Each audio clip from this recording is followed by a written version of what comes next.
नमस्कार, सुबह लक्ष्मी में आपका स्वागत है। मैं हूं आशीष वर्मा। सबसे पहले देखते हैं इस वक्त की हेडलाइंस।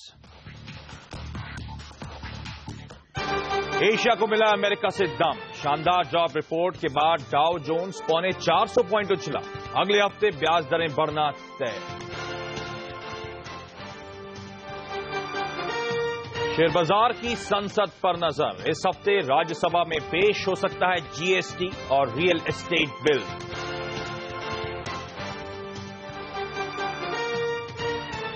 ओपेक ने नहीं किया कच्चे तेल का उत्पादन कम करने का फैसला। उत्पादन की अधिकतम सीमा 1.5 मिलियन बैरल प्रतिदिन बढ़ाई। नामिक्स पर भाव $40 के नीचे। ब्रेंट 6.5 साल के निचले स्तर के पास।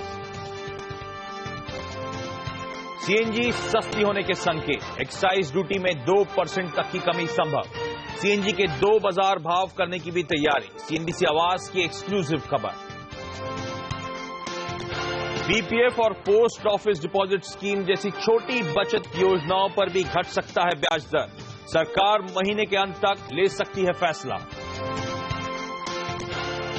करदाताओं को फटाफट मिलेगा 50,000 रुपए तक का रिफंड। वित्त मंत्रालय ने दिए निर्देश। अटके हैं 5,400 करोड़। और चेन्नई में घरेलू उड़ानों के बाद आज से विदेश भी जाएंगे विमान, लेकिन कई जगहों पर भारी बारिश का अनुमान।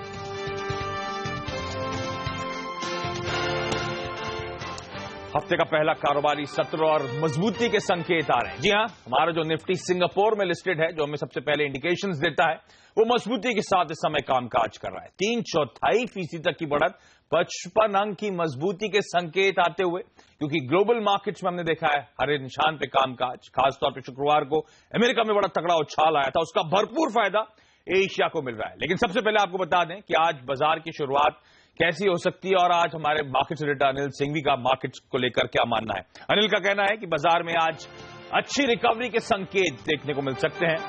निफ्टी में आप खरीदारी करके चलें, 7850 से लेकर 7900 तक के टारगेट तक अप्रोच करें। उनका मानना है कि जीएसटी पर बात आगे बढ़ने से भी बाजार को फायदा मिलेगा। लेकिन अनिल से मैं आगे बातचीत करूंगा, समझने की कोशिश करूंगा कि अनिल का एक्चुअली व्यू क्या है। बाजार गैप अप के साथ खुलेगा तो उसके बाद हमारी और आपकी रणनीति क्या हो। लेकिन आज जैसे मैंने हाईलाइट किया था, बाजार में मजबूती का एक बड़ा कारण है अमेरिकन मार्केट्स में अच्छा उछाल। 2% के आसपास की मजबूती थी। अमेरिका के आर्थिक आंकड़े सामने आने थे और इनफैक्ट कहा जा रहा है एशिया से भी कुछ बड़े आंकड़े आने का अनुमान है। हमारे साथ मेरे सहयोगी डिम्पी कालरा आप जोड़े हैं। डिम्पी हाय, गुड मॉर्निंग। हमने देखा अमेरिका में फ्राइडे को बड़ा तगड़ा मूव आया था, वो एम्प्लॉयमेंट रिपोर्ट सामने आई थी, उसके बाद इतना तगड़ा मूव क्यों? और आज एशिया फोकस में बहुत इंपॉर्टेंट है इस जॉब रिपोर्ट की। हमने पहले भी आपसे बात की थी कि फेड अगर फैसला लेगा तो जॉब रिपोर्ट इसके लिए बहुत इंपॉर्टेंट होती है। और इसी जॉब रिपोर्ट से साफ हुआ कि करीब 2 लाख से ज्यादा नौकरियां बढ़ी हैं। बेरोजगारी की दर सीमित है, जो कि 5% है, इसलिए रिएक्शन इतना स्ट्रांग था। और ये बात बिल्कुल ये दर्शाता है कि आगे चल के 15 और 16 तारीख को जब फेड की बैठक होगी, इसमें ब्याज दरें बढ़ाने का रास्ता पूरी तरह से साफ हो गया है, क्योंकि इस पे दारोमदार था कि ये आंकड़ा क्या कहता है। तो इसलिए यूएस मार्केट के अंदर आप देखेंगे एक तेज उछाल देखने को मिला है और ये शायद आगे भी आपको कंटिन्यू होता देखिए, आज के सेशन में भी शायद कंटिन्यू हो जाए। इसके अलावा अगर आप देखें तो कच्चे तेल ने भी काफी हद तक सपोर्ट किया है, क्योंकि ओपेक ने जो फैसला किया वो बहुत ही बड़ा फैसला जिसे कह सकते हैं वो हुआ है। उस वजह से आप ब्रेंट को 6 साल के निचले स्तरों पर, बल्कि बाजार को लगातार उछले स्तरों पर आते हुए देखेंगे। तो ये बड़ा कारण रहा अमेरिकी मार्केट्स के अंदर तेजी का। और जैसे अभी आप शुरुआत में भी कह रहे थे कि कुछ एक और आंकड़े आने बाकी हैं। एशियन मार्केट्स और यूरोपियन मार्केट्स का भी अगर आप हाल देखेंगे, हालांकि यूरोपियन मार्केट्स के अंदर थोड़ा बहुत प्रॉफिट बुकिंग जरूर आई है। ईसीबी और अमेरिकन बाजारों को आप थोड़ा अलग अलग करके देखें तो शायद एक कंपटीशन की भावना जरूर यूरोपियन बाजारों में दिखी, इसलिए यहाँ पे ज्यादातर आपको नुकसान ही होता दिखेगा। लेकिन एशियन मार्केट जिसको उम्मीद है कि ज्यादातर एक्सपोर्ट वो यूरोप अमेरिका में करता है और उसका फायदा इसको मिलने वाला है, इसलिए आप ज्यादातर यहाँ पे तेजी देखेंगे। और 2 एक अहम आंकड़े भी आने हैं। पहला तो जापान का इसी हफ्ते तीसरी तिमाही का जीडीपी का आंकड़ा आ जाएगा, जो कि बड़ा इंपॉर्टेंट होगा। इसके अलावा चीन से ट्रेड के आंकड़े भी आने हैं, जो कि इसी हफ्ते होंगे। तो 2 ऐसी चीजें जो भी ड्यू है। ओके, तो बड़ी तगड़ी मजबूती अमेरिकन मार्केट में। इनफैक्ट शुक्रवार को लगातार सस्टेन्ड बाइंग थी, दिन के हाईस पे जाके क्लोज हुए। 370 अंक की मजबूती, 2% के आसपास का उछाल। 370 अंक की मजबूती डाउ में आपकी स्क्रीन पर क्या हुआ है, डिम्पी ने हाईलाइट करा। जॉब्स रिपोर्ट बड़ी स्ट्रांग आई, 2 लाख जुड़ने की उम्मीद थी, 2,11,000 नए जॉब्स जुड़े, तो एक सर्टेनिटी आ गई। जो कंफ्यूजन था खत्म होता हुआ लगातार कि अगले हफ्ते जब वेडनेसडे को शाम को एफओएमसी मीट का आउटकम आएगा, जो अमेरिका का सेंट्रल बैंक बैठक करने वाला है ब्याज दरों पर, तो शायद हाईली लाइकली है कि ब्याज दरें बढ़ती हुई नजर आए। लेकिन अभी भी अनिश्चितता इस बात को लेकर है कि अगले हफ्ते वो ब्याज दरें बढ़ने के बाद फिर क्या ट्रेंड होगा, फेड किस तरह से मूव करेगा। लेकिन चलिए, क्लैरिटी आई है, उसका भरपूर फायदा मिला है इक्विटी मार्केट्स को, और जो यूएस में स्ट्रांग मूव था उसको एशिया को फायदा मिला। लेकिन मैंने आपको बताया था सीएनबीसी आवाज के मार्केट से डेटा मान रहे हैं कि भारतीय बाजारों में एक आज स्ट्रांग रिकवरी देखने को मिलेगी। इनफैक्ट आप अनिल हमारे साथ जुड़ चुके हैं। अनिल, हाय, गुड मॉर्निंग। हमने देखा था फ्राइडे को बाजार में बड़ी खासी कमजोरी थी, 1% के आसपास का दबाव था, बड़ा डिसअपॉइंटिंग सेशन था शुक्रवार का। आज आप कह रहे हैं स्ट्रांग रिकवरी के लाइकलीहुड, क्या वजह है? उसकी सबसे बड़ी वजह तो यही है आशीष की जो करेक्शन होना था वो हो चुका है। अहम लेवल पर बाजार बंद हुआ है, क्योंकि हमने लगभग 7,950 के लेवल से 7,750 का हमारा शुक्रवार को जो लक्ष्य था वहां पर बाजार पहुंच चुका है। अब चूंकि ग्लोबल संकेत बहुत ही बेहतरीन है, ये अलग बात है कि अमेरिका की ब्याज दरें बढ़ना वैसे हम नेगेटिव समझते हैं, लेकिन जैसे जैसे अनिश्चितता खत्म हो रही है ये बाजार को पसंद आ रहा है। तो ग्लोबल रिकवरी के साथ भारतीय बाजार रिकवर करेंगे, पहला पॉजिटिव तो ये हुआ। दूसरा पॉजिटिव ये है कि जीएसटी पर बात आगे बढ़ती हुई दिख रही है। जिस तरह से सुब्रमण्यम साहब की जो रिपोर्ट आई है वो काफी अच्छी मानी जा रही है कि जो उन्होंने सजेशंस दिए हैं शायद सरकार मान ले, और उस लिहाज से इस हफ्ते अगर बिल पेश हो जाए तो बात आगे बढ़ती हुई दिख सकती है, और ये बाजार के लिए बड़ा पॉजिटिव हो सकता है। दिक्कत एक ही है, और वो ये है कि एफआईएस की तरफ से शुक्रवार को बड़ी दमदार बिकवाली के आंकड़े हैं, तो हो सकता है थोड़ा सा ऊपर के लेवल पर आपको प्रॉफिट बुकिंग आती दिखे। अब गैप अप ओपनिंग होगी ये तय है, 7850 ये मेरा पहला लक्ष्य है निफ्टी का, और उसके बाद 7,900 7,925 के आसपास जाने की कोशिश बाजार कर सकता है। उन लेवल के आसपास प्रॉफिट बुकिंग करनी चाहिए, और अगर बड़े एग्रेसिव ट्रेडर हैं तो एक छोटे मुनाफे के लिए शॉर्ट ट्रेड भी ले सकते हैं 7,900 के आसपास। लेकिन मेरी राय ये होगी कि खरीदारी करके चले, वो ज्यादा ठीक है, और बाजार धीरे धीरे जो ब्याज दरें बढ़ने के खतरे को पचा रहा है, यहां से ऊपर जाने की संभावना ज्यादा है, क्योंकि अब हमारे लिए बड़ा ट्रिगर जीएसटी की तरफ से आ सकता है। तो ऐसे में अब ज्यादा मंदी में रहने में समझदारी नहीं है, खरीदारी का मौका ढूंढे। गिरावट में फिर से मिड कैप और स्मॉल कैप शेयरों का एक्शन भरपूर रहने वाला है आशीष। चलिए, तो फोकस ब्रॉडर मार्केट्स होगा। गैप अप की उम्मीद तो वैसे ही है, ऑलमोस्ट 50-60 अंक के आसपास, तो 7840 7850 के आसपास हम खुलेंगे, लेकिन इवेंचुअली मानते हैं 7900 तक के लेवल्स तक जाएगा, तो यहां पे खरीदारी करने के मौके ढूंढे। जो एफआई की बिकवाली, हाँ वो एक चिंता की बात थी, शुक्रवार को भी ध्यान रखें 1750 करोड़ रुपए की एफआईज ने कैश मार्केट में बिकवाली कर डाली थी, तो वो एक चिंता की बात है। गैप अप होगा तो शायद एफआईज फिर से यहाँ पे ऊपरी स्तर से बेचने के लिए आए, तो वो एक कॉशन होगा। लेकिन बाजार पे एक और एक्सपर्ट की मैं राय आपके लिए लेकर आऊंगा, लेकिन उससे पहले आज कहां पर हमारी नजर रहनी चाहिए? ध्यान रखें, एसबीआई किंगफिशर एयरलाइंस के एसेट्स का ई ऑक्शन कराएगा आज, तो तमाम यूबी ग्रुप की जो कंपनीज हैं वो आपके रडार पर रहनी चाहिए। साथ साथ विज्ञान भवन में ग्लोबल रिसर्च एंड डेवलपमेंट यानी कि R&D समिट है, नितिन गडकरी के भाषण पे वहां पे फोकस होगा। साथ साथ नेशनल ग्रीन ट्राइब्यूनल में ओखला पक्षी विहार मामले पर आज सुनवाई है, तो उस पर हमारी पैनी नजर बनी रहेगी। लेकिन चलिए, निफ्टी में आज क्या स्ट्रैटेजी हो ये बताने के लिए अब हमारे साथ जुड़े हैं मैक्स ग्रोथ कैपिटल के आशुतोष सरना। आशुतोष जी, हाय, गुड मॉर्निंग। एक गैप अप के संकेत आ रहे हैं एसजीएक्स निफ्टी से, और इनफैक्ट एक तगड़े गैप अप के संकेत हैं, वो गैप अप के बाद मेरी रणनीति क्या हो ये बताएं sir. Very good morning Ashish ji. Ashish ji, मुझे लगता है कि गैप अप के बाद भी बाय ऑन डिप्स की स्ट्रेटेजी रख के चलना ज्यादा बेहतर रहेगा, और नीचे की जो मुझे सपोर्ट नजर आ रही है वो 7770 पे नजर आ रही है, जहां हमने देखा कि फ्राइडे को क्लोज होती हुई निफ्टी नजर आई, एक स्ट्रॉन्ग सपोर्ट बनी हुई है वहां 7770 पे, और मुझे लगता है ऊपर की तरफ 7880, और 7880 क्रॉस करता है तो हम 7950 तक के लक्ष्य तक के लिए अप्रोच कर सकते हैं निफ्टी में, पर buy on dip strategy definitely वहां पे रखनी चाहिए। इंटरेस्टिंग। तो हमारे दोनों ही एक्सपर्ट जिनसे आज हमने सुबह सुबह बात करी, चाहे वो अनिल हो चाहे आशुतोष हो, दोनों का मानना है कि निफ्टी में खरीदारी करके चलें।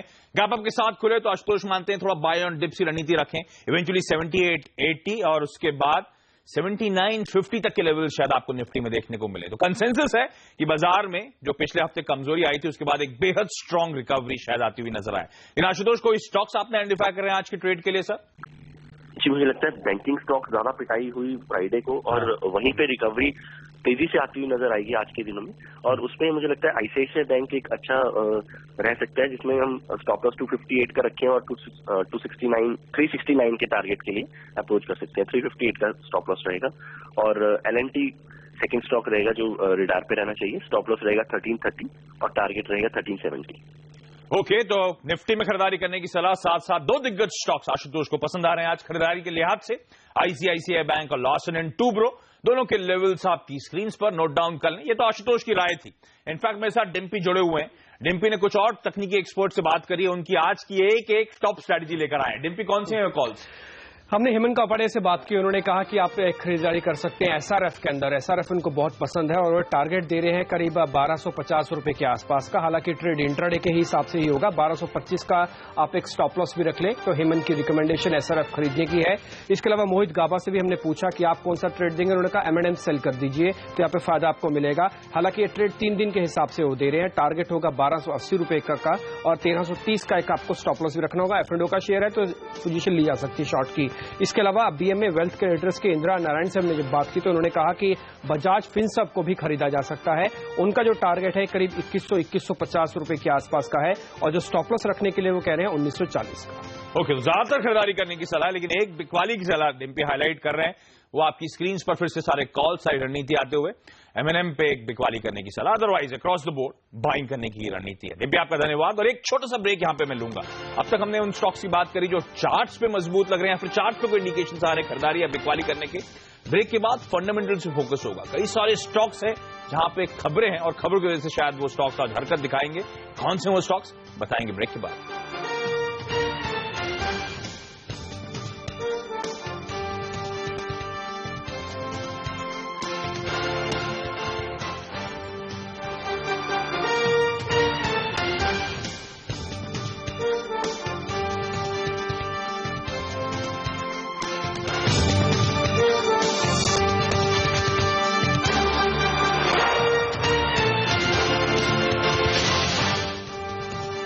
ब्रेक के बाद आपका स्वागत है। और सरकार आज राज्यसभा में जीएसटी बिल बहस के लिए पेश कर सकती है। ऐसी खबरें हैं कि राज्यसभा में जीएसटी पर बहस के लिए 4 घंटे का समय निकाला गया है। सोनिया गांधी विदेश से लौट आई हैं। ऐसे में कांग्रेस का रुख भी जल्द साफ होने की उम्मीद है। सरकार कांग्रेस की मांगों पर विचार करने की बात पहले ही कह चुकी है। हम आपको बता दें कि मुख्य आर्थिक सलाहकार अरविंद सुब्रमण्यम के नेतृत्व में बनी कमेटी ने जीएसटी रेट पर सरकार को अपनी सिफारिशें सौंप दी हैं। जीएसटी के तहत 15 से 15.5% टैक्स लगाने की सिफारिश की गई है। इसे रेवेन्यू न्यूट्रल रेट कहा गया है, यानी इस रेट के लागू होने के बाद ना तो केंद्र सरकार ना राज्य सरकारों को कोई नुकसान होगा। लेकिन कमेटी ने कहा है कि अगर सरकार एक समान रेट नहीं रखना चाहती तो दूसरा विकल्प है कि 3 अलग अलग दरें रखी जाएं। एक स्टैंडर्ड रेट रखा जाए जिसके तहत 17 से 18% के बीच टैक्स लगाया जाए। जिस रिपोर्ट पर अब जीएसटी काउंसिल में चर्चा होगी। हमसे खास बात में वित्त राज्य मंत्री जयंत सिन्हा ने कहा है कि ये टैक्स रिफॉर्म ऐतिहासिक है और उन्हें उम्मीद है कि विपक्ष इसका सपोर्ट करेगा। जीएसटी काउंसिल में इस पे चर्चा होगी, पर साथ साथ जैसे मैंने कहा कि विपक्ष में जो लोग हैं, जो हमारे सहयोगी हैं, साथी हैं, उन सब से निवेदन होगा कि वो रिपोर्ट को पूरी तरीके से उसका अध्ययन करें और समझने की कोशिश करें कि कितनी फ्लेक्सिबिलिटी हमने दी है, क्योंकि एक स्ट्रक्चर बना दिया है। स्ट्रक्चर में कई एग्जामिशंस हो सकते हैं, कई चीजें इधर से उधर जा सकती हैं और इस तरीके से जो हम लोग सब लोग खोज रहे हैं कि एक क्रांतिकारी एक टैक्स रिफॉर्म आए और लोगों को बहुत इससे लाभ मिले, वो पूरी तरीके से इसको अपनाया जा सकता है। ओके, तो जीएसटी पर बात धीरे धीरे आगे बढ़ रही है। बाजार के लिए पॉजिटिव है, ये मूड आपको रिफ्लेक्ट होता हुआ नजर आएगा। लेकिन स्टॉक्स के लिहाज से कहां पे फोकस करें? टॉप 5 शेयर कौन से रहेंगे आज फोकस में, जानते हैं अपने सहयोगी हेमंत घई से। शुक्रिया आशीष। और सबसे ज्यादा पहले नजर होगी साफ तौर पर दिल्ली में जो सरकार ने कदम उठाए हैं पॉल्यूशन को कंट्रोल करने के लिए, उससे जो स्टॉक्स पर इंपैक्ट पड़ेगा। और देखिए माना जाएगा कि अब सीएनजी की मांग ज्यादा बढ़ती हुई नजर आएगी। दिल्ली में ज्यादा से ज्यादा आईजीएल अपने पेट्रोल पंप लगाएगा, तो आईजीएल ये एक ऐसा स्टॉक है जिस पर आपकी नजर होनी चाहिए। यहां पर तेजी देखने को मिल सकती है। सरकार ये भी विचार बना रही है कि कुछ ना कुछ सब्सिडी दी जाए, कुछ ना कुछ दाम को, कॉस्ट को घटाया जाए, इसलिए इस शेयर पर नजर होनी चाहिए। नोएडा टोल के लिए नेगेटिव खबर है, क्योंकि अब ऑड या इवन नंबर प्लेट वाली गाड़ी अब ऑल्टरनेट डेज ही दरअसल सड़क पर उतरेगी दिल्ली में। तो साफ तौर पर टोल कलेक्शन वाली कंपनियां, नोएडा टोल ब्रिज जैसी कंपनियों के लिए यहां पर रेवेन्यू में नुकसान होगा, तो इस पर आपकी नजर होनी चाहिए। इसके अलावा पॉल्यूशन को कंट्रोल करने के लिए बदरपुर में जो एनटीपीसी का पावर प्लांट है, जो काफी खराब प्रदर्शन दिखा रहा था, ज्यादा पॉल्यूशन दे रहा था, उसको बंद करने का भी फैसला किया है दिल्ली सरकार ने। एनटीपीसी के शेयर पर भी साफ तौर पर नजर होनी चाहिए, इसके लिए भी ये नेगेटिव खबर है। ऑयल मार्केटिंग कंपनियों के लिए पॉजिटिव खबर है, ये शेयर भी आज आपके रडार पर होने चाहिए। यहां पर तेजी देखने को मिल सकती है। जिस तरह से ओपेक की जो बैठक हुई उसका आउटकम शुक्रवार बाजार बंद होने के बाद आया, उसमें कोई भी प्रोडक्शन कट नहीं किया, बल्कि आउटपुट का जो कैप था उसको बढ़ा दिया गया है। जाहिर सी बात है कच्चे तेल में गिरावट अंतर्राष्ट्रीय बाजारों में देखने को मिली है और यहां पर ओएमसीज के लिए पॉजिटिव है, हालांकि केन और ओएनजीसी के लिए नेगेटिव है। तो ऑयल एंड गैस पैक पूरा का पूरा आपके फोकस पर होना चाहिए। एसआर ऑयल एक और शेयर है जिस पर नजर होगी। डीलिस्टिंग की चर्चा काफी समय से चल रही थी, बाजार अनुमान लगाकर चल रहा था कि ऊंचे भाव पर डीलिस्टिंग होगी, लेकिन देखिए जो भाव आया है वो 146 का आया है। करंट मार्केट प्राइस शुक्रवार का देखिए 210 का है, तो इस शेयर में आज एक दबाव के साथ ओपनिंग होने की अनुमान लगाया जा रहा है। मन इंफ्रा एक और ऐसा स्टॉक है, 5वां शेयर जो मेरे रडार पर है, इस पर भी नजर रखिए।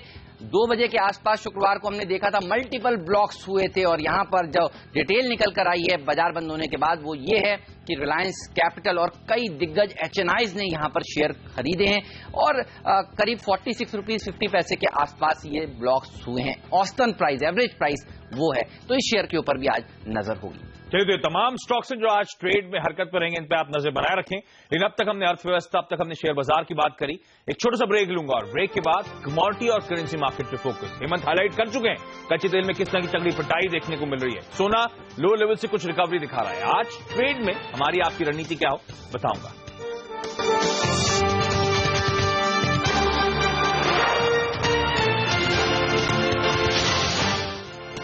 ब्रेक के बाद आपका स्वागत है और आप बात करते हैं कमोडिटी और करेंसी बाजार की।